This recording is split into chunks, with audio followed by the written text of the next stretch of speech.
시청자 여러분 안녕하십니까. 지금부터 전옥현의 안보정론을 시작하겠습니다. 이번 시간에도요 이준석 당대표 체제의 출범과 함께 중요한 이 초점이 누구냐면요 김종인 비대위원장이에요. 여러분들 잘 아시다시피 이 김종인 비대위원장 일찍이 뭐라고 했습니까? 다음 선거와 관련해 가지고 중요한 직책을 맡길 거냐 안 맡길 거냐 이런 것들이 이 캠페인 과정에서도 나왔는데요.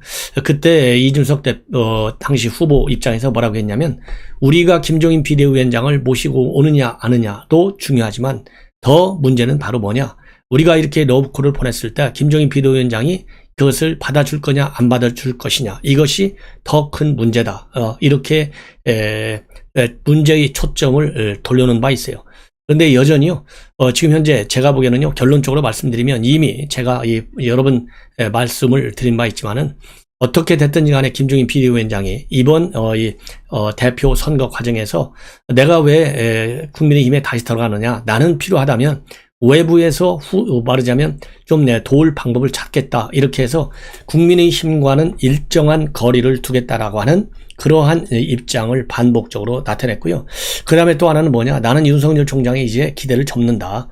이 별의 순간을 잡을 줄로 알았는데 그 이후로 보니까 확신이 서지 않는다. 그래서 이 윤석열 총장이 됐든 누가 됐든 간에 이제는 내가 이제 확신이 쓰기 전까지는 누가 됐든 과거의 경험을 보면 더 이상 관심을 갖지 않겠다. 그래서 이 당권 이 새롭게 이준석 당대표가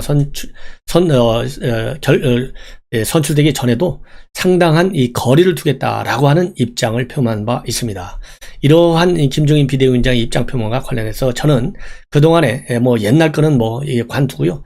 최근에 그러니까 작년 총선을 전후한 김종인 비대위원장과 우리 국민의힘과의 관계와 관련해서 이 발언한 내용을 보면 김종인 비대위원장이 겉으로 이렇게 표명한 입장하고 실질적으로 이루어지는 결과물하고 보면요 항상 정반대였어요. 그렇기 때문에 이러한 김종인 비대위원장의 발언은 그야말로 정치적 수사에 불과하고 마음 한 구석에는 내가 내년 대선 과정에서 반드시 혁혁한 공을 세워가지고 뭔가 정치적인 알맹이 열매를 내가 만들어내는데 기여하고 그 대가를 챙기겠다. 저는 그렇게 미안하지만요 그렇게 해석을 해왔는데요, 이러한 저의 생각에 변화가 없다. 이것을 확인해 줄 수 있는 몇 가지의 김종인 비대위원장의 생각들이 지금 보도되기 시작하고 있습니다. 그래서 이 보도 내용 요약해서 여러분들께 말씀을 드리려고 합니다. 지금 현재 김종인 비대위원장 이러한 얘기는요 직접적으로 얘기한 거라기보다는 측근들 또는 국민의힘 관계자들이 김종인 비대위원장과의 직간접적인 접촉을 통해서 받은 느낌, 이렇게 지금을 통해서 제가 이 말씀을 드리는 겁니다. 뭐라고 지금 현재 되어 있냐면요 참고적으로 이렇게 제가 결론을 내기 전에 왜 저는 김종인 비대위원장이 반드시 국민의힘에 올 수밖에 없느냐, 첫째로는요 김종인 비대위원장의 정치적인 야심, 목표, 이것이요 연세에 비해서 하늘을 찌를 정도로 높습니다. 그러니까 본인이 젊은 세대로 다 바꿔타야 된다, 이렇게 계속 비대위원장을 맡으면서 주창해 왔잖아요. 그래서 이번에 이준석 대표 체제가 출범한 것도 사실은 밑자락은 누가 깔아줬느냐, 김종인 비대위원장이 깔아줬다라고 생각하고 있어요.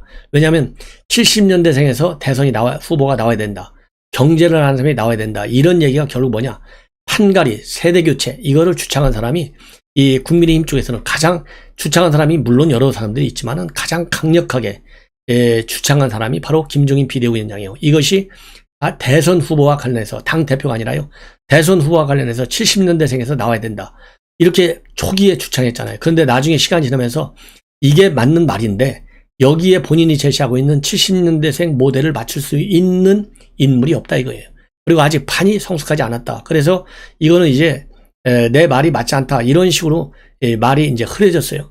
그런데 이렇게 하면서 또 두 번째는 뭐냐, 김종인 비대위원장은요 흔히 얘기하는 다선 중진들, 그야말로 이 폼생폼사하는 의원들이 비대위원회에 넣은 것이 아니라 완전히 젊은, 우리가 흔히 얘기하잖아요, 영계라고 하잖아요, 영 제너레이션, 영계들을 갖다가 집어넣었어요. 그것도 국회의원 배지를 안다는 사람들, 김병민 그렇죠, 그 다음에 정원석 그렇죠, 여러분들 많아요.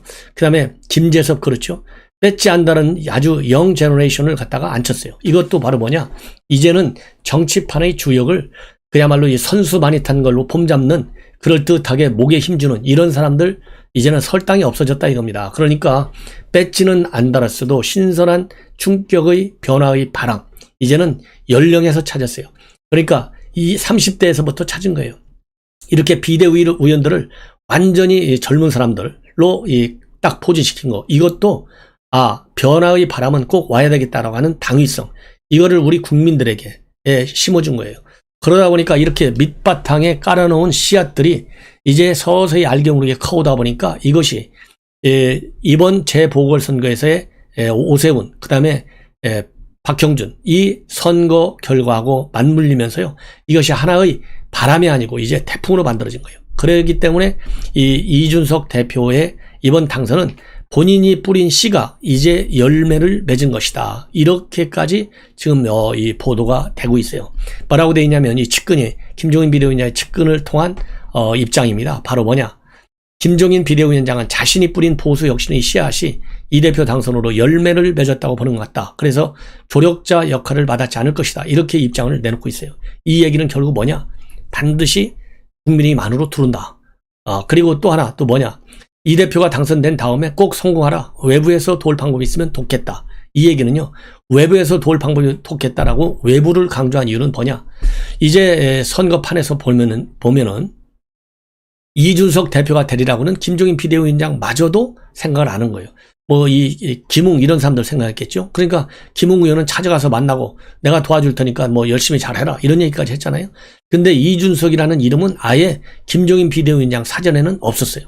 의외로 당선이 된 겁니다. 그러다 보니까 이 이준석 후보가 되리라고 생각을 안 했기 때문에 계속 국민의힘을 비판했어요. 그러면서 아사리판이다.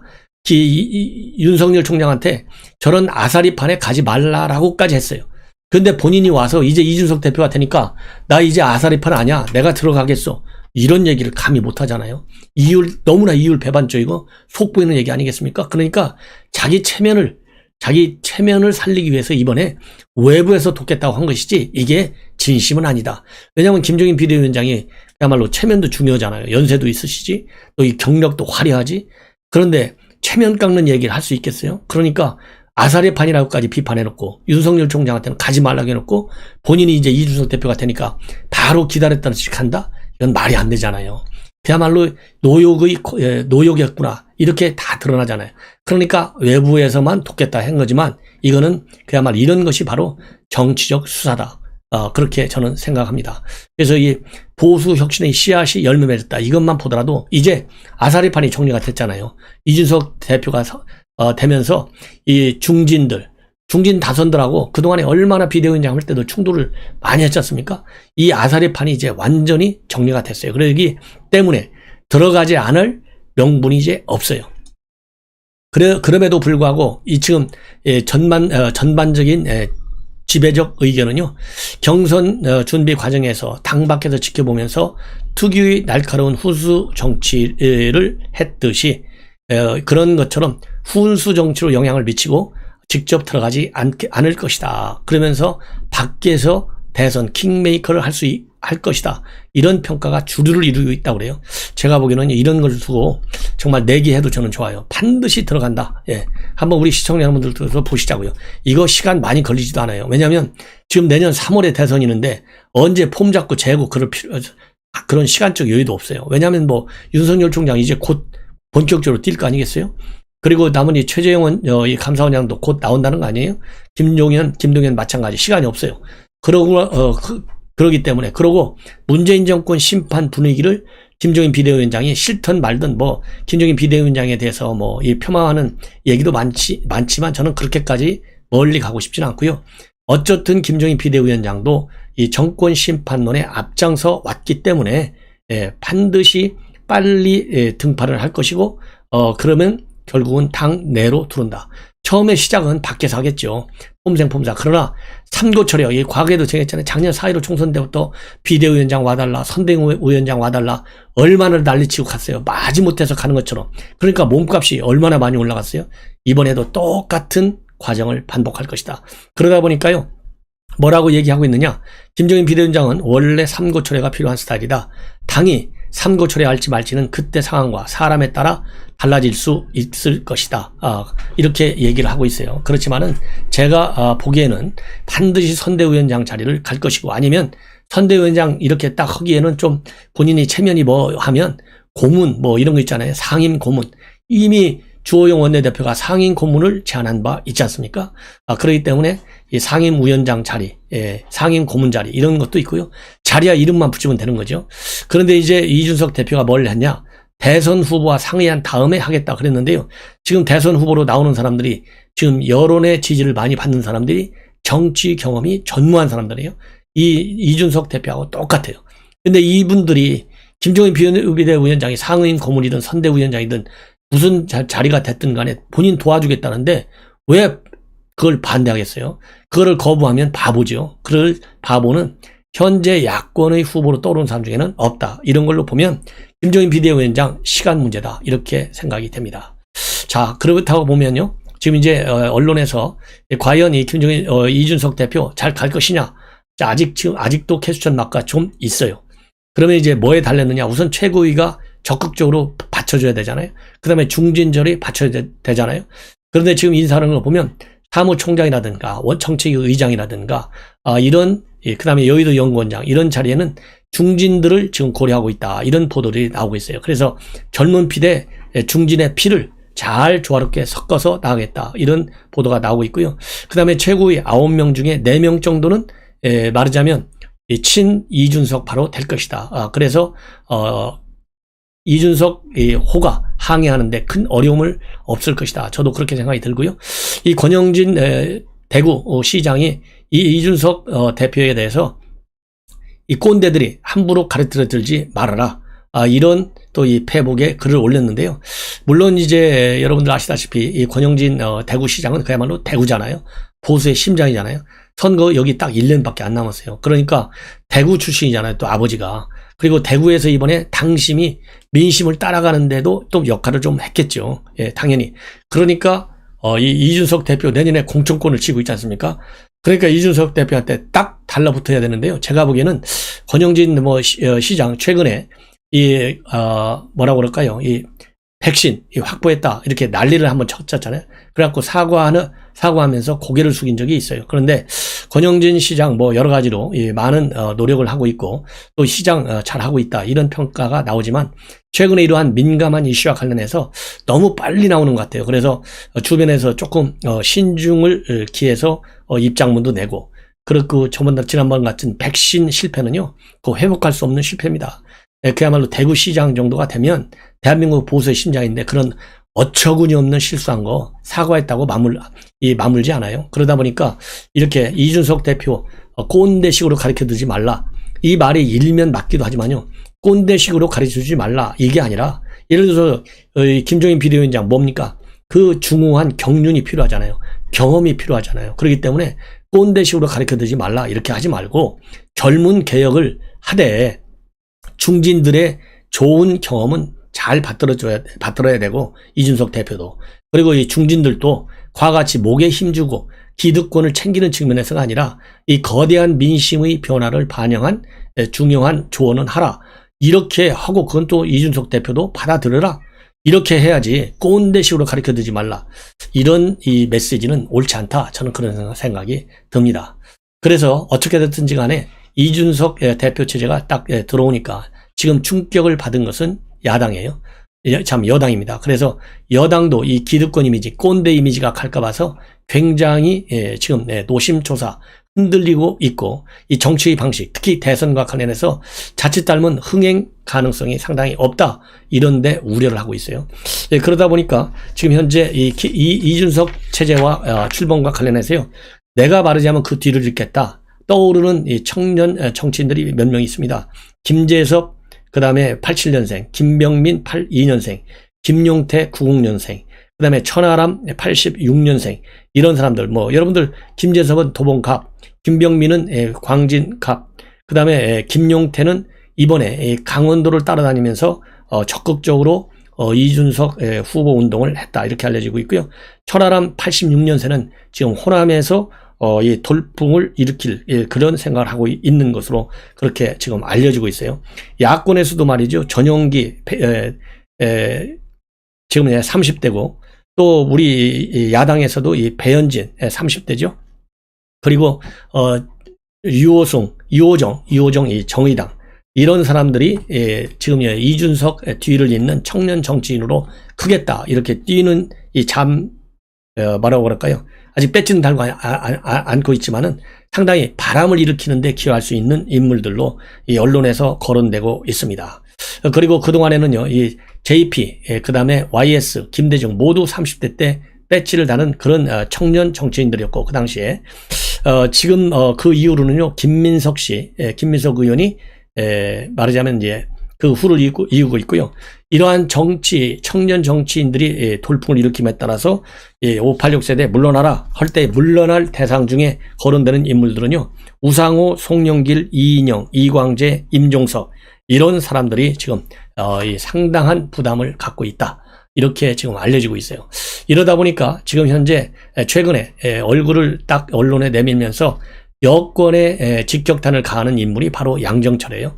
양정철 전 민주연구원장은 지난 4.15 총선 때 그 역량을 충분히 발휘했죠. 그러다가 미국에 가 있다가 CSIS 연구원으로 가 있다가 최근에 다시 들어왔는데, 최근에 다시 들어온 것이 이해찬 전 대표의 요청에 따른 것이다. 그래서 이재명을 돕기 위한 것이다. 이런 이 기사들도 나오고 있는 인물이고, 최근에 이 언론과의 인터뷰를 통해서 여권의 비판적 시각을 내놓은 사람인데, 다시 이 언론과의 인터뷰를 통해서 양정철 원장의 입장이 보도되고 있습니다. 그러면서 이것을 압축해 놓으면요, 이번에 이준석 대표가 되고, 그리고 또 지난 재보궐선거에서 실패하고, 그리고 지지율이 많이 떨어지는 것이 여권이 지금 안고 있는 큰 문제지 않습니까? 이런 것과 관련해서 이런 것을 극복해야 되는데, 첫째로는 조국을 벗어나라. 조국. 차기 대권 주자들은 이제는 아킬레스건이 된 조국을 벗어나라. 그래서 이거 일부 강성 친문들이 반발하잖아요. 그런 상태에서 송영길 대표가 조국 사태에 관해서 사과했지 않습니까? 이런 것은 송영길 대표와 입장을 같이 해요. 그래서 조국을 털어내고 문재인 대통령을 뛰어넘어라. 그래야 재집권할 수 있다. 그리고 현재 상태에서는 재집권에 다시 집권하는데 빨간불이 들어와 있다. 그래서 이제는 터닝 포인트를 위한 물꼬를 터주는 그런 역할을 하는 것이 양정철 원장이다. 이런 평가까지 나오고 있습니다.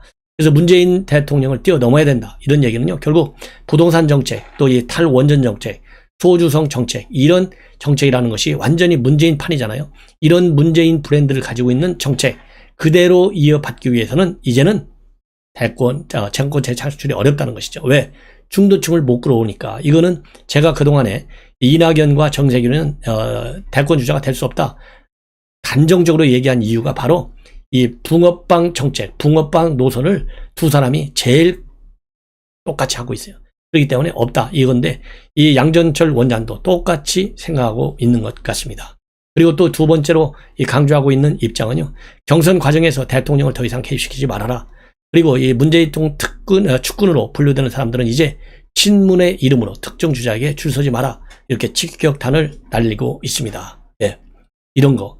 그리고 여러분들 이미 아시다시피 이제 정권 재창출이 굉장히 어렵다. 이런 위기감 속에서 이렇게 이 정책적인 측면, 그리고 줄서기 이런 데에서 양정철 원장이 하고 있는 거, 이거는 상당히 뭐라 그럴까요?